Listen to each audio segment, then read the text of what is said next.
വളർത്തി വലുതാക്കിയ രക്ഷിതാക്കളെ, അതായത് അച്ഛനെയും അമ്മയെയും ഉമ്മയെയും ഉപ്പയൊക്കെ പുറന്തള്ളുന്ന മക്കളെ കുറിച്ചിട്ടാണ്. എനിക്ക് ഒരുപാട് അനുഭവങ്ങളുണ്ട് അത്തരത്തിലുള്ളത്.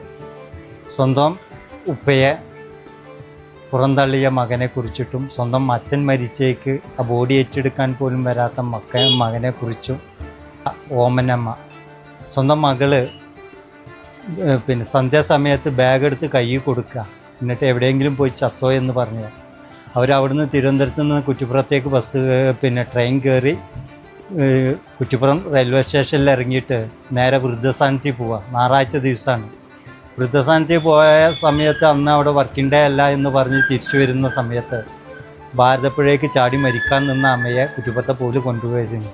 ഏകദേശം ഒരു 2-3 മാസത്തോളം ആ അമ്മയെ നമ്മൾ കുറ്റിപ്പുറം താലൂക്ക് ഹോസ്പിറ്റലിൽ നമ്മൾ നോക്കിയിട്ടുണ്ട്. അതിൻ്റെ ഇടയിൽ അമ്മ ഷെയർ ചെയ്ത കാര്യം, സ്വന്തം മകള് പിടിച്ച് പുറന്തള്ളിയ ആ ഒരു അവസ്ഥയെക്കുറിച്ചിട്ടും അവരെ വളർത്തുവാൻ വേണ്ടിയിട്ട് എത്രത്തോളം ബുദ്ധിമുട്ടിയ ആ ഒരു സാഹചര്യത്തെക്കുറിച്ചൊക്കെ അമ്മ പങ്കുവെച്ചപ്പോൾ പ്രിയപ്പെട്ട മക്കളോടൊക്കെ പറയാനുള്ളത്, നമ്മളെ ഉമ്മയും ഉപ്പയും അല്ലെങ്കിൽ അച്ഛനെയോ അമ്മയോ ഒക്കെ ഉപേക്ഷിക്കപ്പെടുമ്പോൾ നമുക്കും മക്കൾ വളർന്നു വരുന്നുണ്ട് എന്നുള്ളൊരു ചിന്ത നമുക്ക് ഓർമ്മ വെക്കുന്നത് നല്ലതാണ്.